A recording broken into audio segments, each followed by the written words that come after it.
오늘 우리가 사도행전 16장 6절로 15절까지의 말씀 함께 봉독했는데요. 1차 전도 여행을 떠났을 때 사도 바울과 바나바는 갈라디아 지역의 네 교회를 개척을 했었습니다. 이 네 교회가 어딘지 혹시 여러분들 기억나십니까?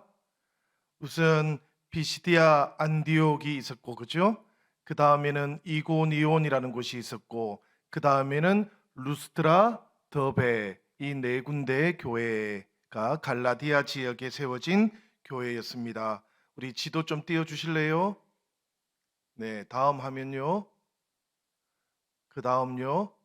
예, 조금 보시고 잘 따라오시면 좋겠습니다. 화면 보시고 저기에 빨강으로 표시되어 있는 곳이 갈라디아 지역에 세워진 네 교회입니다. 그리고 난 다음에 2차 전도 여행 초기에 사도 바울은 저 안디옥 바로 옆에 보면 아시아라고 되어 있지요. 저 아시아 주로 가게 된 겁니다. 우리가 지금 살고 있는 이 아시아 대륙을 말하는 것이 아니고 터키 지역에 있는 어느 한 주를 말하는 겁니다. 그래서 저 아시아 지역으로 가서 사도 바울은 계속해서 복음을 전하려고 했어요. 그런데 오늘 말씀을 보면 하나님의 일은 사역자의 뜻대로만 이루어지는 것은 아니라는 것을 우리가 발견하게 됩니다. 하나님의 일은 하나님의 뜻에 의해서 이루어진다라는 것을 발견하는 것이지요. 때때로 좋은 뜻이라 할지라도 하나님의 일은 하나님에 의해서 이루어집니다.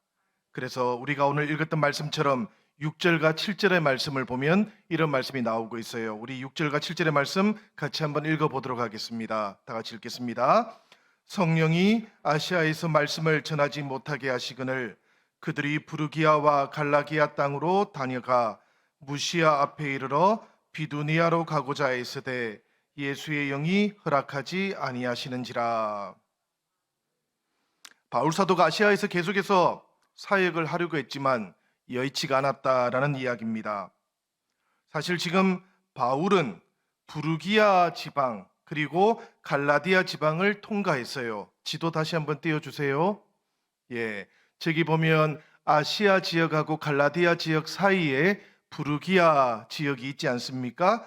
이 부르기아 지역하고 갈라디아 지역을 막 통과해 온 거예요. 그리고 나서 서쪽에 있는 무시아, 그러니까 저 왼쪽에 무시아 쪽으로 가려고 했던 것입니다. 그러다가 다시 북쪽에 있는 비두니아 지역으로도 가기를 원했는데요. 그런데 성령께서 그것을 허락하지 않으셨다라는 이야기입니다. 오늘 6절에 성령이 아시아에서 말씀을 전하지 못하게 하시거늘, 그리고 7절에 예수의 영이 허락하지 아니하시는지라 라는 이 말씀이 정확하게 무엇을 의미하는지 우리가 알기는 조금 어렵습니다. 그렇지만 선교지에서 환란이 생겼거나 혹은 박해가 생긴 것하고는 성격이 조금 달랐을 거예요. 만약에 환란이라든지 박해였다면 바울은 포기하지 않았을 것입니다. 로마 군대가 갑자기 작전을 펼쳐서 길을 막은 것일 수도 있어요. 굉장히 우연적인 그런 일일지도 몰라요. 혹은 질병이 생겼을지도 몰라요. 발목이 삐었거나 발바닥에 뭐가 나서 걸어갈 수 없었을지도 몰라요. 사실 이런 종류의 일은 바울 사도와 또 일행들이 하나님 앞에서 무슨 실수를 했다든지 혹은 믿음이 부족했기 때문이 아닌 것입니다. 우리가 곰곰이 생각해 보아야 돼요.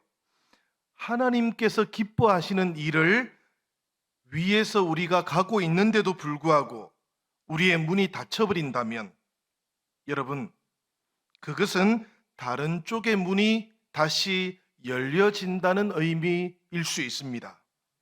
내가 보지 못하는 다른 문이 열려 있을 가능성이 대단히 높아요. 왜 그런가 하면 하나님께서는 모든 문을 다 닫으시는 분이 아니시기 때문입니다. 한 문이 닫혔다면 하나님께서는 내가 지금 보고 있지 못하는 다른 문을 열고 계시는 중이실 겁니다.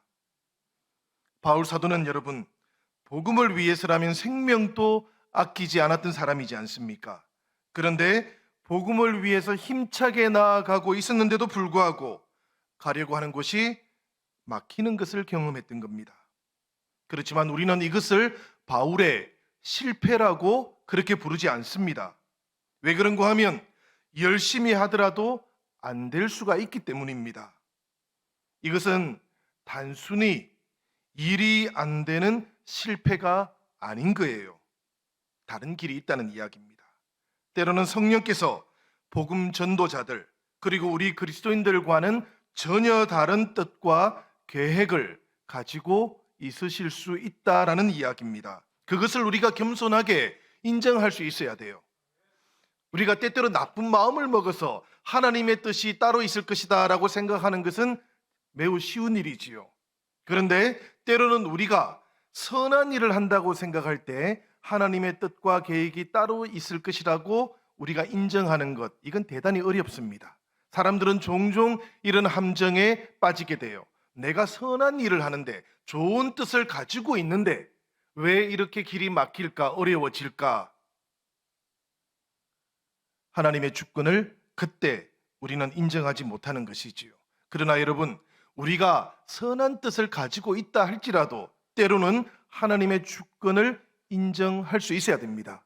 그렇게 인정할 때 하나님께서 가지고 계시는 그분의 뜻과 계획을 우리가 비로소 발견할 수 있게 되기 때문에 그래요. 대단히 중요한 일입니다, 이것이. 우리가 오늘 읽었던 말씀 중에 16장 8절의 말씀입니다. 우리 같이 한번 보도록 하지요. 무시아를 지나 드로아로 내려갔는데 라고 이렇게 기록이 되어 있습니다. 성령께서는 이 바울 사도가 계속해서 서쪽으로 나아가기를 원하고 계셨던 것입니다. 이 무시아라는 곳, 아까 지도에서 보셨죠, 여러분? 다시 지도 한번 띄워주시길 바랍니다. 이 무시아라는 곳은 지금의 터키 서쪽에서 북쪽에 있는 비두니아로 지금 가려고 했는데 막으신 것이다 라고 오늘 성경에 나오고 있어요. 그런데 여러분, 서쪽 끝에 있고 유럽을 바라보는 항구 도시였던 드로아라는 곳으로 갈 때에는 하나님께서 바울 사도와 그 일행의 길을 막지 않으셨어요. 그지요? 하나님께서는 어떤 길은 막으시지만 어떤 길은 막지 않으신다라는 거예요. 열어놓고 계시다라는 이야기입니다. 그것이 바로 이 16장 8절에 나오는 드로아를 향해 가는 길이었다라는 이야기입니다. 성도 여러분, 우리가 선교의 역사를 살펴보면 성령께서는 사도 바울이 아시아에서 복음 전하는 것을 지금 막으셨지만 그러나 영원히 막으셨던 것은 아니라는 것을 금방 알게 돼요. 왜 그런가 하면 이 아시아에서 복음 전했던 것이 언젠가 하면 바로 바울의 3차 전도 여행이었거든요. 그러니까 곧 하나님께서는 바울에게 그 길을 여시는 겁니다. 비두니아로 가는 것을 지금은 허락하지 않으셨지만 단지 2차 전도 여행 때에 하나님께서 막으셨을 뿐이에요. 사실 이 비두니아는 나중에 베드로를 통해서 하나님께서 복음을 전하게 하셨습니다. 하나님의 또 다른 뜻이 계셨다라는 이야기예요. 이렇게 하나님께서 인도하시는 그 길을 따라서 바울과 일행이 어디에 도착했는가 하면 지금 드로아라는 곳에 도착을 한 겁니다. 이곳에 도착해서 바울이 한 가지 사건을 경험하지요. 그게 뭡니까, 여러분? 밤에 환상을 보는 겁니다. 밤에 환상을 보는데 이걸 꿈이라고 생각할 수도 있겠어요. 그러나 꼭 꿈이 아닐 수도 있습니다. 성경은 분명히 여기에서 꿈이 아니라 환상이라고 그렇게 말하고 있기 때문에 그래요. 이 9절의 말씀인데 한번 같이 우리 봉독해 보도록 하겠습니다. 다 같이 읽겠습니다. 밤에 환상이 바울에게 보이니 마게도냐 사람 하나가 서서 그에게 청하여 이르되 마게도냐로 건너와서 우리를 도우라 하거늘. 지금 드로아까지 오게 된 사도 바울은 본래는 이 드로아에 오리는 계획이 있었습니까? 없었습니까? 없었지요. 바울은 이 드로아라는 곳은 생각도 하지 않았어요. 그런데 지금 오게 되었습니다. 그리고 여기에 오게 되었을 뿐만 아니라 그곳에서 환상을 통해서 지금 자신이 가야 될 새로운 사역지가 어디인지를 보게 되었다고 성경은 우리에게 말씀하고 있는 것이지요. 그것이 바로 마케도냐 사람 하나가 환상 가운데 나타나서 바울에게 도움을 요청하는 것이었습니다. 마케도냐로 건너와서 우리를 도와주세요. 여러분, 이 드로아가 혹시 어딘지 아십니까? 여러분들이 잘 아시는 그 트로이 목마 아시지요? 트로이 목마에 대한 저 그리스 신화 잘 아시지 않습니까, 여러분? 그죠? 뭐 자세히는 몰라도 스파르타 사람들이 커다란 나무 목마를 만들어 가지고 트로이에 갖다 주고는 다 가버렸어요. 하룻밤이 지나가지고 그 다음 날 이 트로이 사람들이 나와서 보니까 목마만 있고 아무 사람이 없는 거예요. 그래서 이건 항복한다는 신호인가 보다 해가지고 축제를 막 벌이고 있었던 것이죠. 그런데 그 목마 안에서 이 스파르타 사람들이 나와가지고 트로이 사람들을 다 죽여버렸다지 않습니까? 이 전설이 있었어요. 언제쯤 있었는가 하면 이 사도 바울이 지금 복음을 전하고 있는 것보다도 1000년 전에 있었어요. 이 트로이 목마 이야기가 뭐 대충 사도 바울 시대나 그 예수님 시대쯤 아닐까 싶겠지만 그보다도 훨씬 옛날 이야기라는 이야기입니다. 여하튼 간에 이 트로이, 이 드로아라고 지금 불리고 있는 이 지역은 그렇게 대단히 역사적이고 또 유래가 있는 그런 곳이었다는 이야기입니다. 그런데 이 사도 바울이 지금 드로아라는 곳에 도착하게 된 거예요. 그리고 환상을 그곳에서 보게 되었는데 마케도니아 사람이 지금 사도 바울에게 건너와서 우리를 도와주세요, 이렇게 이야기를 했던 것이지요. 10절의 말씀인데 제가 한번 읽어보도록 하겠습니다. 여러분들 말씀을 보시기를 바랍니다. 바울이 그 환상을 보았을 때 우리가 곧 마게도냐로 떠나기를 힘쓰니 이는 하나님이 저 사람들에게 복음을 전하라고 우리를 부르신 줄로 인정함이러라. 지금 바울과 일행이 여러분 이 드로아에서 이제 마케도니아로 떠나려고 해요. 이 드로아라는 곳까지는 지금 우리가 살아가고 있는 이 아시아 대륙입니다, 여러분. 그리고 이 드로아에서 지금 저 마케도니아로 건너가면 거기가 어딘가 하면 유럽이 시작되는 곳이에요. 그러니까 지금 바울은 대륙을 넘어가려고 하고 있는 것이지요. 생각도 하지 못했지만 하나님께서는 이 바울에게 유럽을 지금 선교하라는 그런 소명을 주고 있는 장면인 겁니다. 그런데 여러분, 우리가 이 10절의 말씀을 눈으로 여러분들이 조금 보셨는데요. 이 말씀을 보는 동안에 꼭 하나 발견하면 좋을 것이 있어요. 그게 뭔가 하면 우리라는 단어입니다. 여기에 보면 바울이 그 환상을 보았을 때 우리가 이렇게 되어 있지요, 그죠? 지금까지는 이 사도행전에 보면 1차 여행, 2차 전도여행, 이 드로아에 오기 전까지는 늘 어떤 표현이 있는가 하면 바울이 혹은 바나바가 혹은 바울과 실라가 혹은 디모데가 혹은 그들이 이렇게 불리기는 했어도 우리가라는 말은 사용한 적이 없었어요. 그런데 지금 10절에 보니까 우리가 라고 나오지 않습니까? 이건 무슨 의미일까, 여러분? 이 사도행전을 지금 쓰고 있는 사람이 누구지요? 누가라는 분 아닙니까? 그죠? 그런데 지금 우리가 드로아에서 마케도니아로 갑니다라고 하니까 이제 바울과 지금 이 드로아까지는 누구 왔어요? 한번 복습해 봅시다. 바울하고 실라가 처음에 출발을 했습니다. 그지요? 그 다음에 루스드라라는 곳에서 디모데가 같이 왔어요. 그러니까 3명이 계속 같이 쭉 따라서 드로아까지 왔는데요. 이 드로아에서 마케도니아로 건너갈 때에 지금 10절에 보니까 우리가라고 말하는 이 사람이 있어요. 이 사람이 누구지요? 누가입니다. 그죠? 누가라는 사람은 이 드로아에 있었구나. 그러다가 드로아에서 바울 일행을 만난 거예요. 바울과 실라와 디모데를 만난 거예요. 그리고 난 다음에는 하나님께서 마케도니아로 가라고 할 그때에 누가도 저도 함께 가겠습니다, 이렇게 했던 것이죠. 그래서 우리가 드로아에서 마케도니아로 갑니다라고 그렇게 표현하게 되었던 겁니다. 그러니까 이제 4명이 된 겁니다. 그죠? 마케도니아 유럽으로 건너갈 때 최초의 전도자들이 4명이란 이야기입니다. 제가 코로나 좀 지나고 나면 우리 성도님들하고 꼭 제가 성경 퀴즈를 한번 할 겁니다.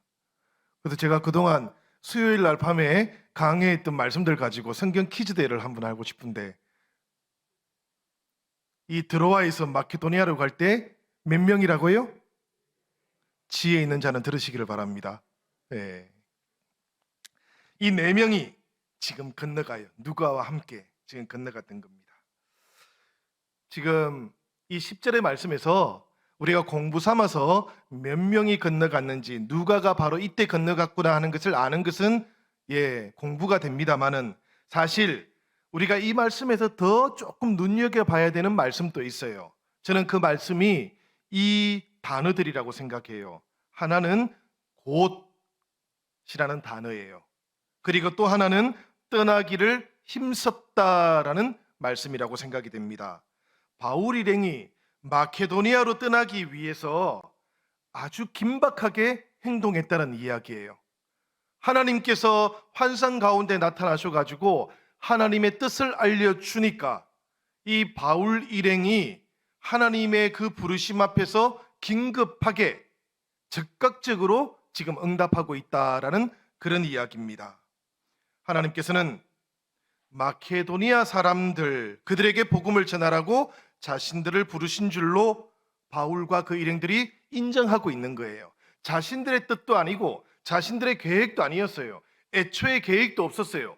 그렇지만 하나님께서 그 계획을 알려주시니까 이 바울과 그 일행들은 즉각적으로 하나님의 뜻을 받아들이고 순종하는 모습인 것이지요. 성경이, 우리가 지금 가지고 있는 이 신약 성경까지 성경이 완성되지 않았던 그 당시에는 성령께서 환상 가운데 역사하실 때가 많았습니다. 이때만 그런 건 아니에요. 구약 성경 시절도 그랬습니다. 예언자들에게 하나님께서는 늘 환상을 통해서 나타나셨던 것이지요. 그때 하나님의 계시를 받았던 주의 종들은 한결같이 즉각적으로 응답을 했습니다. 요즘 또 여러분 환상이 있을 수 있지요. 요즘 또 하나님께서 원하신다면 다양한 방식으로 하나님의 뜻과 계시를 우리에게 알려주실 수 있으십니다. 그러나 동시에 지금 우리는 기록된 하나님의 말씀인 이 성경을 가지고 있기도 한 거예요.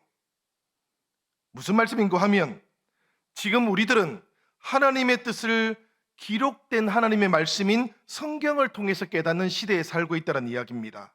그래서 구약 시대라든지 아직 성경이 완성되어 있지 않던 시절에 성령께서 종종 환상이나 꿈을 통해서 하나님의 뜻이 무엇인지를 알려주었을 때보다는 이런 경험을 우리가 적게 하게 되는 거예요.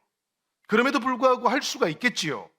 그럴 때에도 우리는 이미 계시된 이 하나님의 말씀인 성경을 통해서 그 환상이라든지 그 꿈을 분별하도록 그렇게 조언을 받고 있는 것입니다. 그런데 아직 기록된 하나님의 말씀을 가지고 있지 않았던 이 바울은 환상을 통해서 하나님의 뜻과 계시를 알게 되었을 때 궁금증이 확 풀렸어요. 무슨 궁금증이 풀린 겁니까, 여러분? 왜 하나님께서 도대체 저 아시아 지역에서 복음을 전하지 못하게 했을까? 왜 하나님께서 비두니아로 가는 그 길을 그렇게 막으셨을까? 바울은 참 이해하기가 어려웠을 거예요. 바울이 무슨 여행을 떠난 게 아니지 않습니까? 무슨 크루즈 여행 가려고 했던 게 아니잖아요. 바울은 하나님의 복음을 전하려고 했던 것인데 자꾸만 막히는 것이지요. 그러니 그 마음속에 궁금증이 생겼던 겁니다. 그런데 지금 마케도니아로부터 한 사람이 자신을 부른다라는 성령의 깨우침을 듣고 나서야 이 바울은 모든 궁금증이 다 해소가 된 거예요. 아, 주님의 뜻이 아시아가 아니라, 주님의 뜻이 비두니아가 아니라 주님의 뜻이 바로 유럽에 계시는 것이구나 하는 것을 깨닫게 되었던 겁니다. 그 다음에 바울은 자신이 보았던 이 환상의 내용을 실라와 디모데 그리고 또 누구에게 설명해 주었을까요? 누가에게 설명을 해 주었습니다.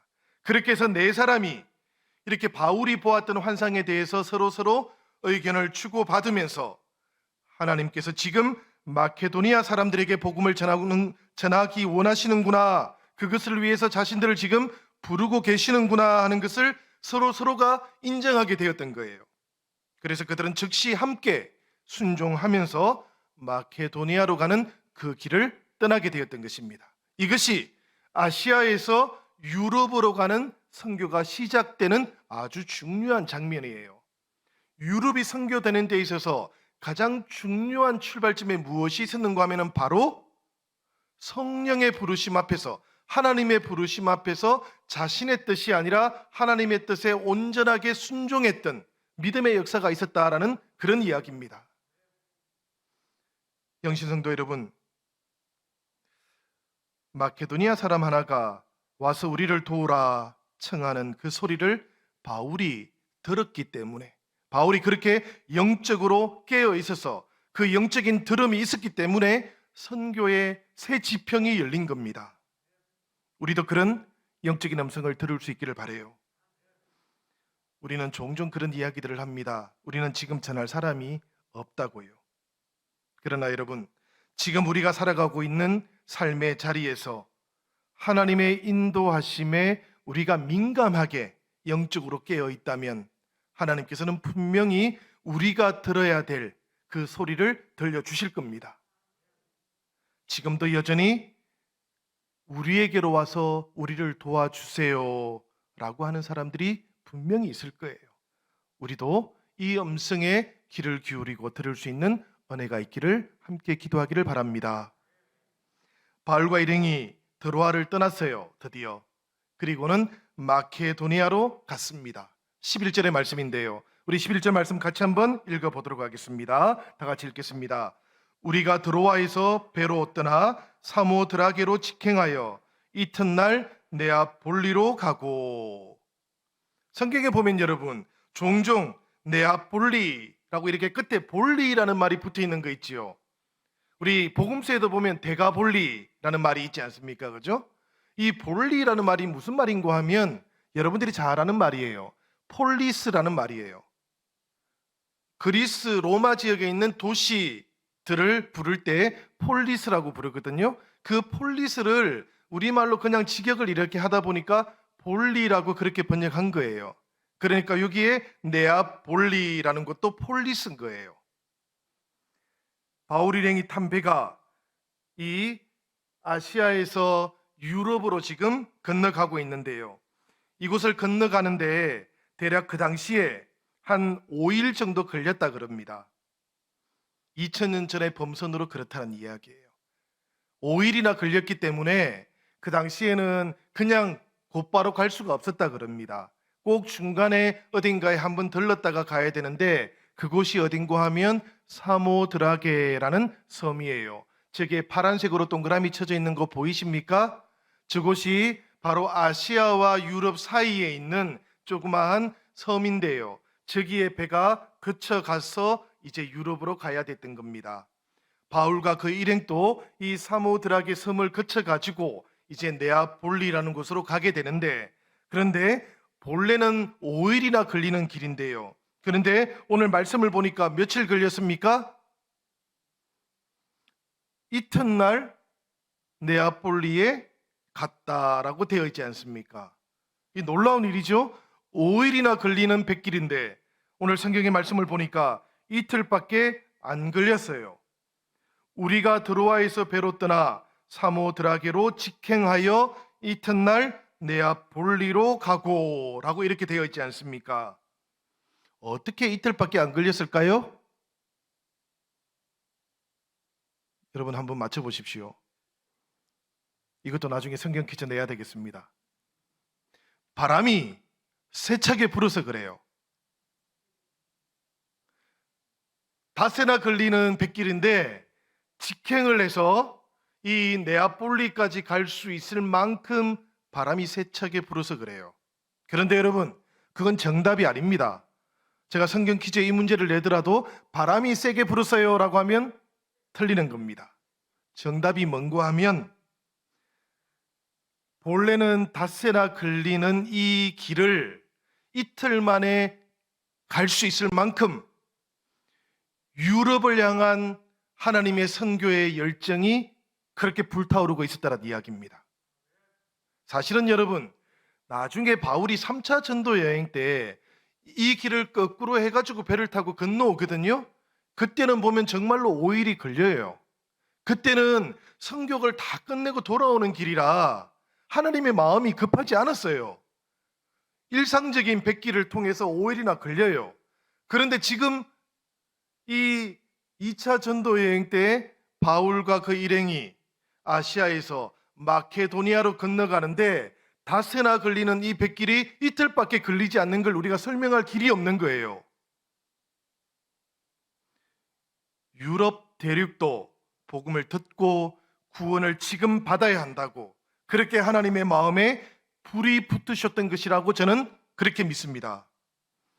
구원을 향한 하나님의 이 불타는 마음, 이것을 우리가 빼놓고는 선교의 역사, 사도행전의 역사, 성령의 역사를 설명할 방법이 없습니다, 여러분. 똑같지 않습니까? 아시아 지역으로 가든 비두니아 지역으로 가든 그곳에서도 바울은 여전히 복음을 전할 것이고 그곳에서도 누군가는 복음을 듣게 될 것이고 하나님께로 돌아오게 될 건데요. 그런데 도대체 하나님께서는 왜 지금 바울을 유럽으로 그렇게 부르셨을까? 거기에는 우리가 다 알지 못하는 구원의 역사를 향한, 생명의 역사를 향한 하나님의 크나큰 뜻이 계셨던 것이겠지요. 우리가 그것을 인정하면서 이 말씀을 읽어야만 오늘 이 10절의 말씀, 11절의 말씀이 이해가 되는 거예요. 하나님께서는 그토록 지금 이 아시아에 머물고 있는 복음이 유럽에서도 새롭게 역사하기를 바라셨던 것이지요. 그래서 그곳에 정말 미랄과 같은 복음의 역사를 이 바울과 그 일행을 통해서 지금 심고자 하셨던 것입니다. 저는 그런 생각을 합니다, 여러분. 구원을 향한 하나님의 이 불타는 마음이 오늘 우리 영신교회를 통해서도 이 지역에 역사할 것이라고 믿고 있습니다. 생각을 해보시기를 바라요, 여러분.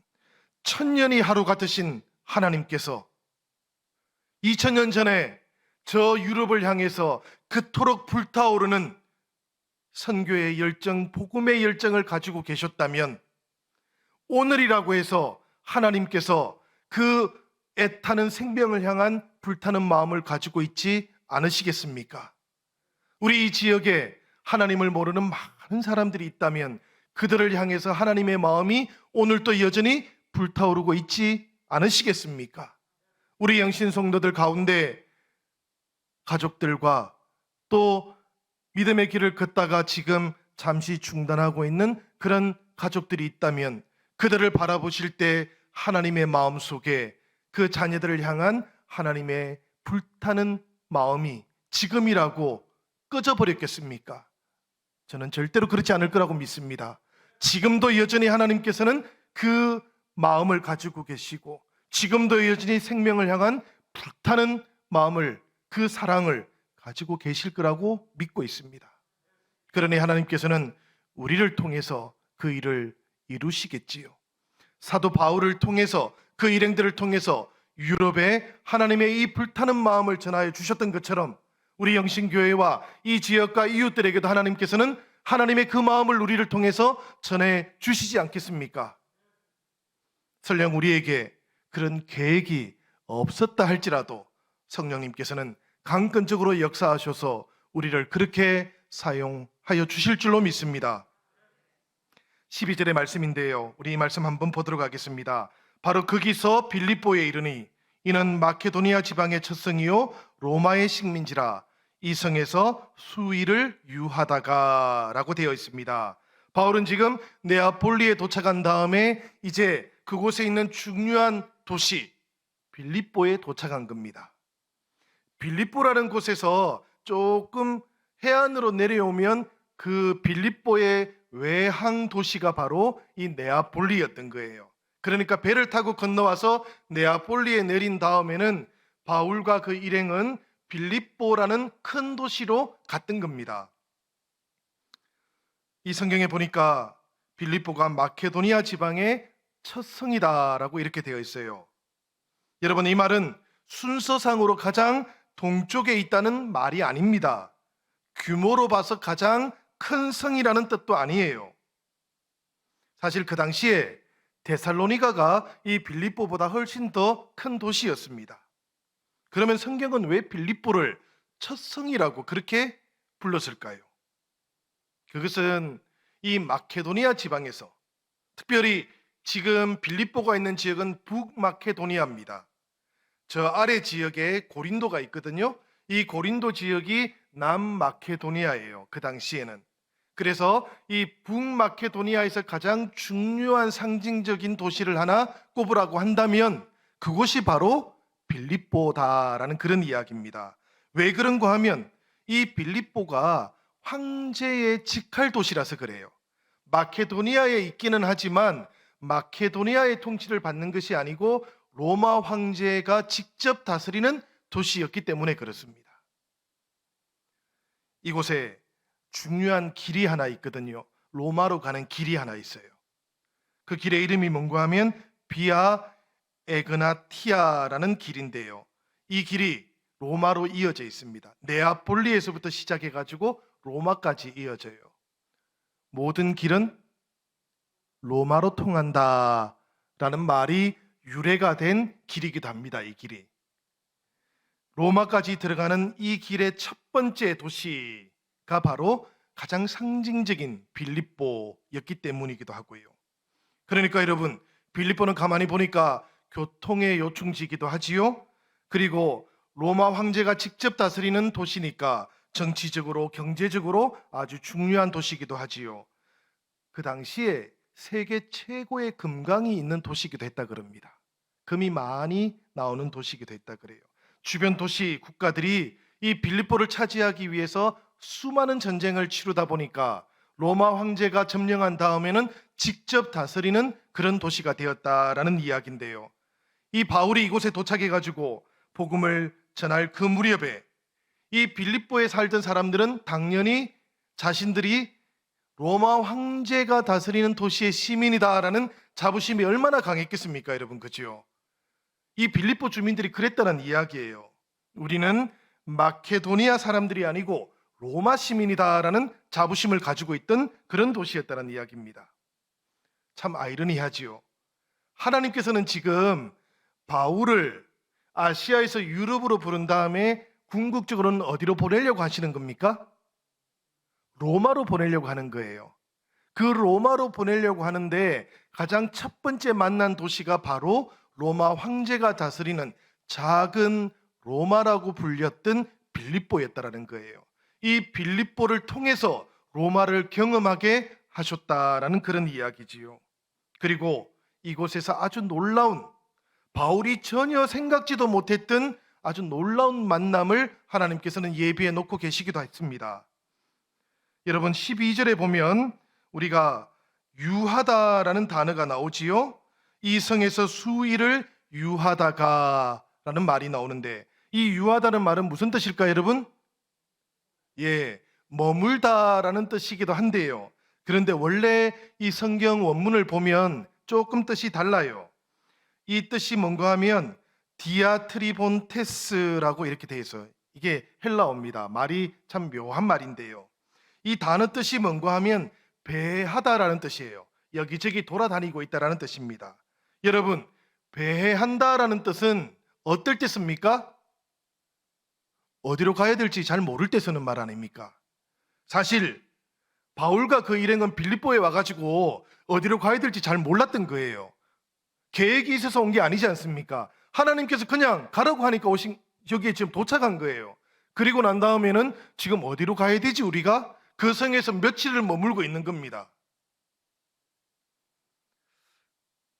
바울과 그 일행들의 옷차림이 좀 어땠을까요, 여러분? 무지무지 촌스럽지 않았겠습니까? 이 빌립보는 로마의 도시예요. 황제의 도시예요. 요즘 또 패션 하면 어딥니까? 패션 하면 이태리 아닙니까? 이 빌립보는 문화적으로, 정치적으로, 경제적으로 굉장히 부유한 도시였기 때문에 아마도 이 아시아에서 막 건너온 바울과 그 일행들은 무지무지 촌스러워 보였을 거예요. 빌립보 주민들이 사실은 눈여겨보지도 않았을 겁니다. 그 도시에서 이 일행들이 어디로 가야 될지도 모르는 채 며칠을 그렇게 배회하고 있었다라는 이야기인데요. 그러다가 오늘 우리가 읽었던 13절에 보면 이런 말씀이 나옵니다. 우리 13절 말씀 우리 같이 한번 읽어보도록 하겠습니다. 안식일에 우리가 기도할 곳이 있을까 하여 문 밖 강가에 나가 거기 앉아서 모인 여자들에게 말하는데, 이 말씀을 보면 지금 바울 일행이 기도할 곳을 찾아서 성 밖으로 나갔다 그래요. 강가로 갔다는 이야기인데요. 여러분, 그런데 이 말씀을 보면 우리가 그런 이제 의미를 하나 알아야 돼요. 기도할 곳을 찾아갔지 않습니까? 그죠? 이 기도할 곳이라는 곳이 프로스케라고 되어 있어요. 이 프로스케라는 곳은 어떤 곳인가 하면 본래 유대인들은 유대인 남자들 10명만 모여 살아도 그곳에 무엇을 지어야 됐는가 하면 회당을 지어야 됐어요. 그게 의무였어요. 그런데 회당을 짓지 못하지만 유대인들이 기도할 곳이 필요하잖아요. 그럴 때 있어야 되는 것이 뭔가 하면은 이 프로스케라는 곳이에요. 그러니까 무작정 기도할 곳이 아니에요. 지금 이 빌립보에는 유대인 남자들 10명이 살고 있지 않다라는 이야기예요. 회당이 없어요. 그래서 안식일을 지금 맞이했을 때에 바울과 그 일행이 하나님께 예배하고 기도할 곳을 찾아간 곳이 어딘가 하면 프로스케라는 곳을 찾아갔다라는 거예요. 그곳에 갔는데 그곳에 가서 보니까 그 조그마한 시냇가에서 천을 이렇게 싣고 있는 한 무리의 여인들을 보게 되었다라는 겁니다. 바울과 그 일행이 그곳에서 하나님께 기도하러 갔다가 복음을 전하게 되는 거예요. 말을 했다는 이야기는 그냥 말을 한 게 아니에요. 바울이 복음을 전했다는 이야기입니다. 여기에서 복음을 전하자 여러분, 그곳에 한 사람이 반응을 보입니다. 많은 여인들 중에서도 이 바울의 복음을 전하는 것에 한 사람이 경청해요. 처음부터 끝까지 바울의 이야기를 잘 들어요. 어떻게 이런 일이 있었을까, 여러분? 누가 이렇게 하셨을까요? 일단 바울은 절대 그렇게 하지 못합니다. 바울은 미모가 무지무지 딸리는 사람이거든요. 여러분들 혹시 바울의 그 동상이라든지 이런 걸 보셨는지 모르겠어요. 저처럼 머리가 조금 이렇게 벗겨졌고요. 코도 조금 이렇게 하늘을 향해 있습니다. 미모로는 앞세울 게 없는 사람이 그 빌립보 외곽에서 여인들을 만나서 복음을 전했는데 루디아라는 한 여인이 바울의 그 복음의 길을 쫑긋 하고 듣고 있다는 이야기지요. 이 루디아라는 사람은 여러분 오늘 말씀을 보면 그렇습니다. 하나님을 섬기는 루디아라고 되어 있어요. 루디아는 유대인은 아닌데 그런데 이 유대교의 하나님을 믿고 있던 사람이었다는 이야기입니다. 그러다가 바울이 지금 막 전하고 있는 예수 그리스도에 대한 그 복음을 듣고는 루디아가 이제까지 알고 있던 자기 신앙의 뿌리가 무엇인지 새삼 깨닫게 되었다는 이야기예요. 복음을 전적으로 받아들이게 되었다라는 이야기입니다. 성령께서 역사하신 것이지요. 성령께서 그 순간에 루디아의 마음속에 들어가시고 그 마음을 활짝 열어주셨던 것입니다. 그래서 그와 그 집이 다 세례를 받고 또 우리에게 청하여 이르되 만일 나를 주 믿는 자로 알거든 내 집에 들어와 머물어 주세요. 이렇게 강권했다 그럽니다. 강하게 권유했다는 이야기지요. 루디아는 지금 복음을 만난 것이 너무 기쁘고 감사했던 겁니다. 그러니까 바울과 그 일행들에게 부탁을 해요. 뭘 부탁하는가 하면 자기뿐만 아니라 자기의 모든 집안 사람들도 다 세례를 주세요. 그렇게 해서 여러분 이 집안이 세례를 받게 됩니다. 루디아의 집이 바로 빌립보 교회입니다, 여러분. 이 루디아를 통해서 성령께서 역사하시고 그곳에 교회를 세우신 거예요. 이것이 유럽의 첫 번째 교회가 된 겁니다. 그러니 여러분, 선교는 누가 하는 것입니까? 전적으로 성령께서 하신 것이지요. 바울이 한 것도 아니에요. 루디아가 한 것도 아니에요. 전적으로 하나님께서 선교를 하셨던 것입니다. 유명한 빌립보 교회의 출발은 이렇게 시작되었다라는 이야기입니다. 사랑하는 영신 성도 여러분, 우리가 미리 계획하지 못하고 예상하지 못한 곳에도 하나님의 뜻과 계획이 그리고 만남이 예비되어 있다는 것을 믿으시기 바랍니다. 유럽의 선교의 서막이 이렇게 알지 못하고 예상하지 못했지만 그러나 바울의 순종과 함께 시작되었다는 것을 잊지 마시기 바랍니다. 우리도 뜻과 계획을 세우시는 분이 하나님이시라는 것을 여러분들 꼭 인정하고 그리고 믿으시기를 바랍니다. 그리고 나면 때를 어떤지 그렇지 않든지 주 예수 그리스도를 통해서 드러난 하나님의 복음을 전하는 그 귀한 소명을 우리도 감당할 수 있게 될 겁니다. 사랑하는 여러분, 주변을 돌아보실 필요가 없으셔요. 우리의 마음과 우리의 영적인 민감함을 오직 선교의 주체가 되시는 하나님께로 모으시기를 바랍니다. 그러면 하나님께서 복음을 어디에다 전해야 될지 알려주실 겁니다. 우리의 발걸음도 인도해 주실 거예요. 그때 비로소 성령께서 이루어 가시는 선교의 새 역사가 사랑하는 우리 영신 성도들을 통해서 우리 영신 교회를 통해서 이 지역에 온전하게 이루어질 줄로 믿습니다. 우리 같이 이 시간 함께 기도하기를 원합니다.